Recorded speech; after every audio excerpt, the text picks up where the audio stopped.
Ya, kembali lagi. Kali ini kita masih akan menganalisa sebuah posisi taktis yang mana berkaitan dengan metode perhitungan langkah yang benar. Jadi Anda harus memahami bahwa untuk menemukan langkah yang menang atau menemukan langkah menang, maka Anda harus menghitung langkah paksaan terlebih dahulu. Ya, di sini kita lihat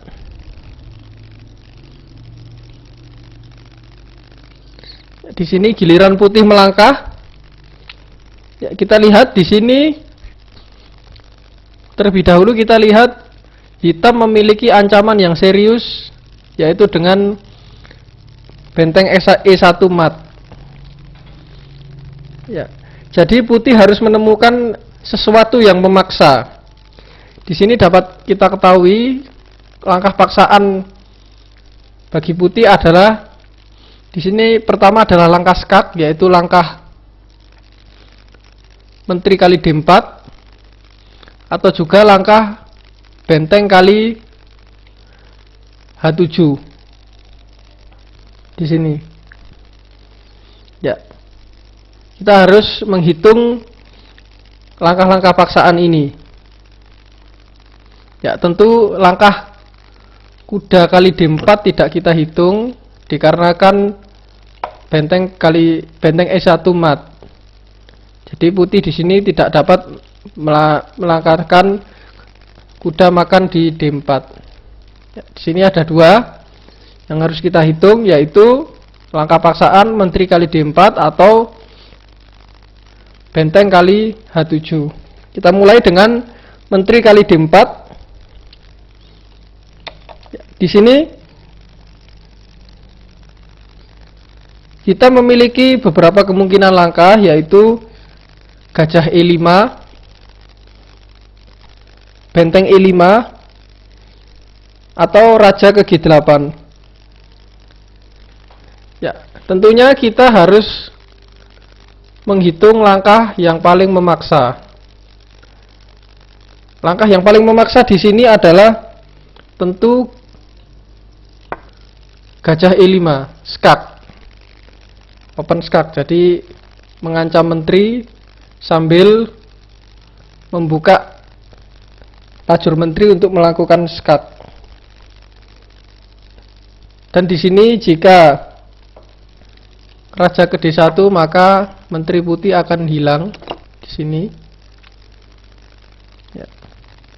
Jadi dapat kita lihat di sini bahwa langkah menteri kali D4 akan menyebabkan kekalahan, yaitu dengan gajah kali E4. Dan kita tidak perlu menghitung langkah benteng D4 atau langkah raja ke G8 karena langkah yang paling memaksa di sini adalah gajah ke E5 dengan skak. Ya. Kita telah menghitung langkah menteri kali D4. Di sini bahwa jawaban menteri kali D4 adalah jawaban yang buruk. Jadi di sini kita wajib menghitung benteng kali H7 skak, di mana memaksa hitam untuk melakukan sesuatu. Di sini ada dua jawaban dari hitam. Kemungkinan langkahnya yaitu dengan menteri kali H7 atau dengan raja kali H7.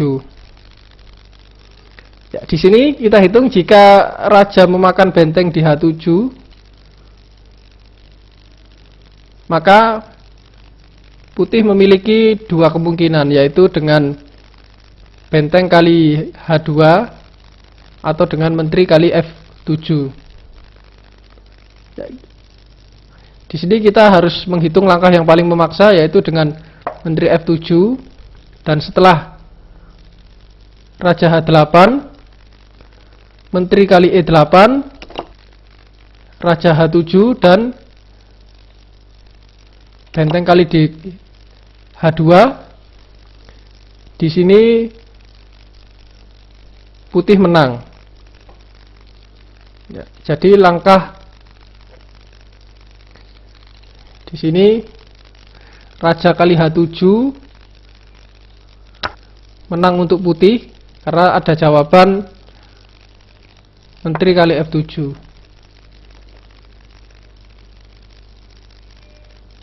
Ya, bagaimana dengan jawaban menteri kali H7? Ya. Jika menteri kali H7, di sini ada dua kemungkinan langkah paksaan bagi putih, yaitu menteri kali D4 atau benteng kali H2.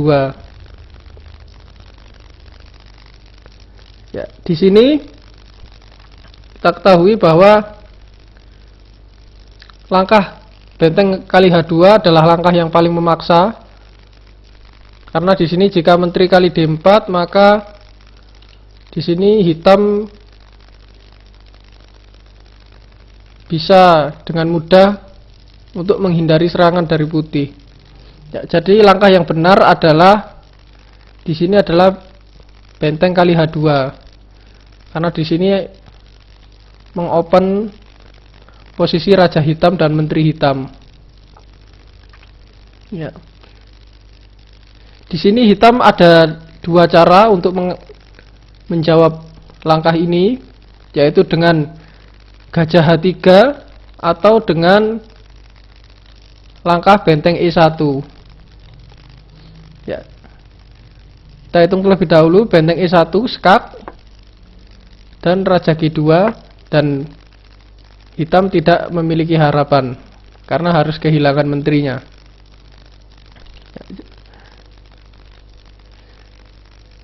Di sini jika hitam melangkahkan gajah ke H3, maka putih dapat memenangkan game dengan langkah paksaan, yaitu menteri kali D4, raja G8,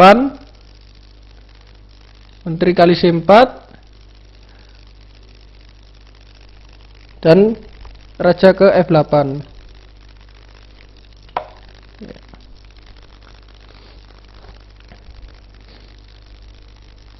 Ya, di sini putih hanya memiliki satu langkah paksaan, yaitu menteri F4 di sini.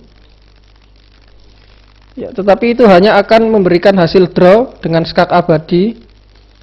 Putih memiliki keunggulan materi, yaitu 2 bidak, jadi putih harus berusaha untuk menang. Jika langkah paksaan tidak berhasil, maka kita bisa melakukan langkah sederhana. Ya, di sini.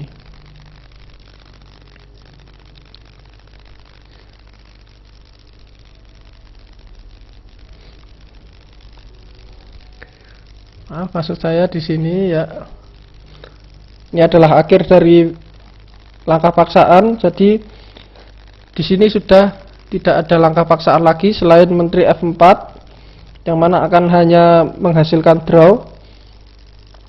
Jadi jika langkah paksaan tidak ada, maka kita bisa melakukan langkah sederhana. Dan di sini putih sudah unggul 2 bidak. Jadi putih harus melakukan langkah sederhana karena tidak ada langkah paksaan, yaitu dengan menteri C3 untuk menjaga peta E1 dari skak benteng. Ya. Di sini kita lihat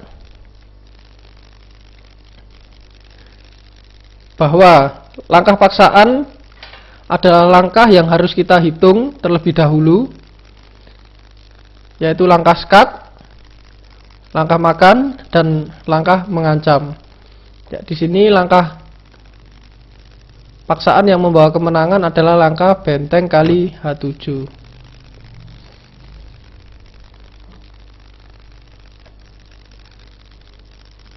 Ya, dan jika setelah menteri kali H7, maka benteng kali H2, dan jika gajah ke H3, maka menteri kali D4 skak, raja G8, menteri C4 skak, raja F8, dan menteri ke C3 untuk menjaga benteng melakukan skak di peta E1. Dan di sini putih unggul 2 bidak, yang mana akan membawa kemenangan bagi putih.